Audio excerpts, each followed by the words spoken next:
여러분 안녕하세요. 김노호입니다. 오늘도 우리 날마다 기막힌 새벽 기억하고 나오신 여러분 감사합니다. 오늘은 에스겔서 38장 14절에서 16절 말씀입니다.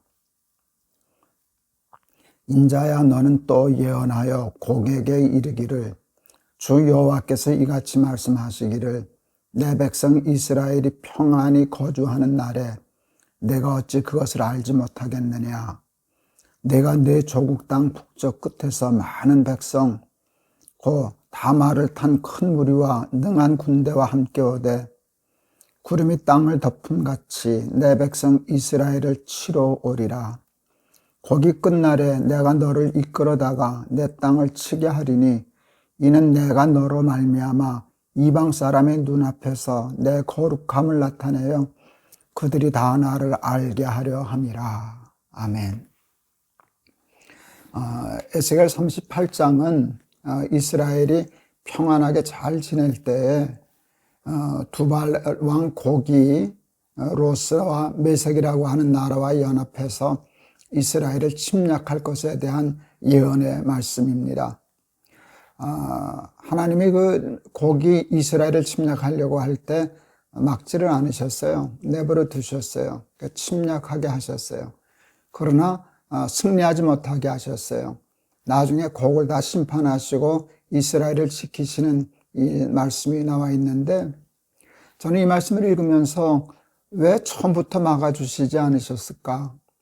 곡이 침략할 때 침략을 못하게 했으면 이스라엘이 그냥 평안한 땅에서 무사했을 텐데, 평안히 잘 지내는 이스라엘 땅을 침략하도록 왜 내버려 두셨을까? 왜 다 침략한 후에 저들을 심판하셨을까? 하는 질문이 생겼는데, 거기에 대한 하나님이 답을 주셔요. 하나님이 답을 주셔요. 우리 오늘 읽은 말씀 16절에 보면, 이는 내가 너로 말미암아 이방 사람의 눈앞에서 내 거룩함을 나타내어 그들이 다 나를 알게 하려 함이라. 그것을 통해서 하나님이 이스라엘을 지키신다는 것, 그리고 하나님의 백성들을 옳지 못한 방법으로 하는 일을 하나님이 심판하신다는 것을 이방 나라 사람들에게도 알려주시기 위하여 하나님이 그렇게 하셨다라고 하는 말씀입니다. 이 말씀은 단지 이스라엘에 대한 예언만이 아니라 하나님을 믿고 살아가는 하나님 나라의 백성, 우리 다 영적인 이스라엘이잖아요. 우리 이스라엘 같은 하나님의 백성이 하나님의 말씀대로 살려고 할 때 많은 고난과 역경과 환난이 있을 거라는 예언의 말씀이기도 합니다. 이스라엘이 되어 하나님의 백성으로 하나님의 식과 법대로 살려고 하면 여러분 많은 핍박과 고난이 있기 마련입니다. 왜 하나님은 그것을 막아주시지 않으실까요? 우리가 의롭게 살려고 하면 하나님 방패막이가 되어주셔서 아예 저들이 침략도 못하게 막아주시지 왜 저들이 고난당하게 그냥 내버려 두실까요? 몇 가지 중요한 이유가 있겠다 싶어요.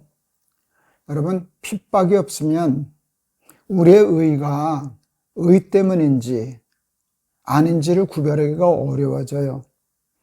여러분, 불로 금을 연단하죠. 여러분, 그래서 불로 연단을 해서 불순물을 다 제거하고 남은 것이 금이거든요. 여러분, 고난이 없으면 금도 있고 잡석도 있고 다른 것들도 있어서 다 혼합되어 있어서 정금이 되지를 못해요. 여러분, 고난은 우리를 정금으로 단련시키는 굉장히 중요한 하나님의 도구이기도 해요. 내가 정금같이 나오리라, 이렇게 단련한 후에 내가 정금같이 나오리라 하는 그 고백이 있지 않아요? 우리가 고난을 통해서 그럼에도 불구하고 넘어지지 않고 고집하고 죽으면 죽으리라, 나는 하나님의 식과 법대로 살 거야, 그럴 때 우리의 의가 정금같이 빛나기 때문에 하나님은 핍박 없는 고난 없는 의를 허락하지 않으셨어요. 그러나 중요한 것은 여러분, 금이 없어지지 않아요. 불로 연단을 하지만 불로 연단을 통해서 다른 잡다한 것들, 옳지 않은 것들은 다 없어지지만 금은 남아요. 여러분, 정금은 불에 의해서 없어지지 않아요. 도리어 고난을 통하여 순수해져요. 그리고 승리하게 하셔요. 그 승리는 정말 값지고 영광스러워요. 여러분, 올림픽에서 메달을 따는 선수들을 봐요. 여러분, 그게 얼마나 영광스러워요. 그런데 여러분, 가끔 텔레비전이나 이런 데 보면 그들이 4년의 올림픽을 준비하기 위해서 태능 선수촌이나 이런 데서 받는 훈련은 우리의 상상을 초월해요. 정말 불로 연단하는 것 같지 않겠어요? 우리가 그걸 견뎌내겠어요? 근데 그것을 견뎌낸 사람이 메달을 따는 거예요. 여러분, 만일 그런 연단이 없이 그 메달을 딴다면 누구나 다 그거 따려고 그러지 않겠어요? 누구나 다 따는 메달이라면 그게 뭐 그렇게 영광스럽겠어요? 그렇지 않겠어요? 그래서 4년간의 정말 불과 같은 연단이 있고 그것을 이겨낸 후에 얻은 승리이기 때문에 그것이 영광스러운 것인데, 그래서 의인은 고난이 있고 핍박이 있어요. 그래서 산상보원에도 말씀하시잖아요. 의를 위하여 핍박을 받은 자는 복이 있다. 바로 그런 뜻이 아닐까 이렇게 싶습니다. 그리고 더 중요한 교훈이 있어요. 고난으로 금은 없어지지 않아요. 의인은 죽지 않아요. 의인의 의가 더 빛나요. 그리고 그 불로 말미암아 없어지는 것은 금이 없어지는 것이 아니라 우리를 고난하고 시험했던 핍박이 없어지는 것이. 하나님은 곡을 심판하셨어요. 곡에 대한 심판이 있어서 곡은 자신들이 이겨서 이스라엘이 멸망하고 자기가 승리할 것이라는 확신이 있었을 겁니다. 그런데 결국은 어떻게 됐어요? 이스라엘은 승리하고 이스라엘은 더 평화스러워지고 곡과 함께한 연합군은 심판받고 멸망받아서 세상의 이방 나라 사람들까지도 하나님이 계시는구나. 하나님이 하나님의 백성을 보호하시는구나. 하나님의 말씀대로 하나님의 식대로 사는 것이 결국은 승리하는구나. 악이 비록 강하여도 진리 더욱 강하다라는 것을 증명하고 입증하는 삶을 살 수 있게 되지 않았겠습니까? 생명으로 인도하는 문은 늘 좁다고 말씀하셨어요. 누구든지 나를 따라오려거든 자기를 부인하고 자기 십자가를 지고 나를 쫓아야 할 것이라 하나님은 말씀하셨어요. 왜 하나님이 그렇게 하셨는가를 오늘 이 날기새를 통하여 공부할 수 있어요. 고난이 없으면 금은 정금이 되질 않아요. 그게 정금이 잡석들과 잡다한 것들과 섞여 있어서 가치를 발휘하지 못해요. 고난은 우리 속에 있는 그 불순물들을 다 제거하고 우리를 정금같이 나오게 하는 의의 도구예요. 그리고 결국은 우리를 심판하려고 했던 것들은 여러분 말씀대로 심판하고 없이 하여서 하나님이 살아계심을 입증하는 삶 살게 해주실 줄을 믿습니다. 제가 무슨 의인이겠습니까? 그래도 40대 때 한번 교회를 좀 바르게 해보겠다고 교회개혁이라고 하는 이슈를 들고 나왔는데 그 자그마한 의의를 고집하고 부르짖는데도 적지 않은 고난이 있더라고요. 적지 않은 고난이 있더라고요. 그래서 생사가 오락가락 했다. 그런 얘기를 하셨는데, 했는데 정말 그랬거든요. 안팎의 어려움이 많이 있었어요. 제가 노에서는 이 대가리 피도 한 마리 자식이라고 하는 그런 욕도 먹고 그런 어려움을 겪었는데 그때는 참 힘들었어요. 참 힘들었는데 죽을 것만 같았어요. 이게 이제 더 이상은 목회 못하는 거구나 라고 절망하기도 했었죠. 그런데 망하지 않더라고요. 결국 실패하지 않더라고요. 지나가더라고요. 그게 하나님이 저를 지키셨기 때문이에요. 처음에 생각할 때는 왜 그때 지키시나? 처음부터 막아주시면 그 고생 안 했을 텐데 하는 생각도 들었지만 저는 이런 결론을 얻었어요. 그게 없었으면 그 하나님의 식과 법을 고집하느라고 했던 것이 그렇게 영광스러워지겠느냐? 하나님 앞에 칭찬받을 상 받을 만한 일이 되겠느냐? 의를 위하여 핍박을 받은 자는 복이 있나니 천국이 저희 것입니다. 그는 하는 산상보원의 말씀도 기억이 나는데요. 여러분, 이스라엘에게는 고난이 있어요. 언제나 우리의 평안함을 그냥 내버려 두지 않고 그것을 헐뜯고 침략하고 빼앗으려고 하는 고개 연합 군대가 언제나 우리의 주변에는 있어요. 근데 두려워하지 마세요. 오늘 에스겔 38장 말씀을 우리가 공부하는 목적은 뭔가 하면 그것을 우리에게 가르쳐 주시기 위함이에요. 너희가 내 백성으로 이스라엘 백성으로 살아가려고 할 때 언제나 너희를 노리고 침략하려고 하는 고개 연합 군대가 있다. 한 나라가 아니에요. 연합 군대예요. 뭐 거기 이렇게 보면 은과 금을 빼앗으며 짐승과 재물을 빼앗으며 물건을 크게 약탈하여 가고자 하느냐 한 만큼 때를 이루어서 공격하고 있거든요. 근데 그런 일이 있을 거라는 것이에요. 그러나 도망하지 말라. 두려워하지 말라. 그래서 의를 포기하지 말아라.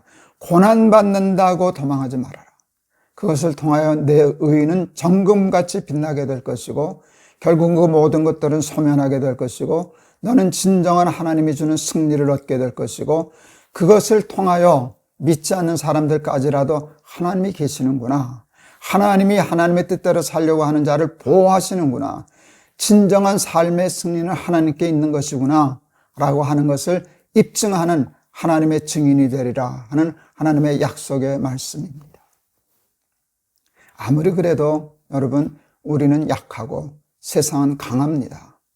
고개 군대들이 연합 군대들이 침략해 올 때 여러분 사람이라면 누구나 두렵고 떨리고 이제는 죽었구나 싶은 절망을 느낄 때가 있지만 우리의 힘으로 싸우자는 게 아닙니다. 내가 누군데 문제없어 그거 아닙니다. 우리는 그것과 대적하여 이길 힘이 없습니다. 그러나 우리의 방패 되시는 여호와 하나님, 우리의 의를 지켜주시고 우리의 의를 정금같이 빛나게 하시려고 의도하시는 하나님이 내 뒤편에서 내 방패가 되어주신다는 사실을 믿는 믿음으로 죽으면 죽으리라 하고 뒤돌아서지 않고 도망하지 않고 회피하지 않고 타협하지 않고 정면으로 승부하고 정면으로 돌파해서 에스겔 38장을 통해서 우리에게 알려주신 말씀에 증인되는 삶을 살아가는 우리 사랑하는 날개새 가족들 다 되실 수 있기를 주의 이름으로 축원합니다. 한번 기도하시겠습니다. 하나님 아버지 은혜를 감사합니다. 오늘도 우리 에스겔서를 통하여 귀한 하나님의 메시지를 얻게 하시니 감사합니다. 이스라엘이 하나님의 백성으로 평안히 지날 때 그것을 침략하려고 빼앗으려고 노력하려고 하나님 고기라고 하는 왕이 여러 나라와 연합 군대를 형성하여 이스라엘을 침략해 왔습니다. 또 침략해 올 것이라고 예언해 주셨습니다. 그러나 두려워하지 말아라. 결국은 고개 군단은 멸망하고 하나님께서 당신의 백성을 어떻게 지키시는가를 입증하리라 하는 말씀을 주셨는데 그것이 오늘 저희들에게 주시는 살아계신 하나님의 말씀인 줄을 믿습니다. 이 죄악된 세상에서 하나님의 식과 법을 고집하며 살아간다는 일이 얼마나 불가능하리만큼 어려운 일이라는 것 우리가 잘 알고 있습니다. 그래서 무섭습니다. 두렵습니다. 죽을 것만 같습니다. 그러나 하나님을 믿는 믿음으로 죽으면 죽으리라 물러서지 않고 정면 승부하여 정금같이 우리의 의를 지켜내고 우리의 작은 삶을 통하여 하나님이 살아계심을, 하나님이 당신의 백성을 보호하심을, 하나님이 결국은 모든 악을 심판하시고 멸망케 하실 것임을 드러내는 하나님의 증인되는 삶 살아가게 하여 주시옵소서. 예수 그리스도 이름을 받들어 기도하옵나이다. 금은 불 없이 정금이 되지 못해요. 불로 금이 망하는 것이 아니라 불 때문에 우리에 있던 불순물이 다 망하고 다른 것들이 망해서 우리의 삶은 점점 더 정금처럼 되는 것이에요. 그것이 하나님의 뜻이에요. 그리고 하나님은 우리를 지키시고 우리를 멸하려고 하는 고개 군대들을 심판하실 거예요. 그건 이스라엘에게만 그러신 것이 아니라 우리의 삶의 현실에서도 언제나 똑같이 이루어지는 하나님의 예언의 말씀입니다. 지금도 우리 날개새 가족들 중에 하나님의 식과 법대로 살려고 하면서 당하는 고난당하는 분들이 계실 거예요. 낙심하지 마세요. 두려워하지 마세요. 의심하지 마세요. 내가 이렇게 단련받은 후에 정금같이 나오리라 했던 욥의 고백처럼 그 고백으로 결국은 승리하여 하나님 앞에 영광 돌리는 많은 세상 사람들에게까지 하나님을 증거할 수 있는 하나님 나라의 귀한 백성들 다 되시기를 축원합니다. 여러분 감사합니다. 내일 또 뵙겠습니다. 여러분 사랑합니다.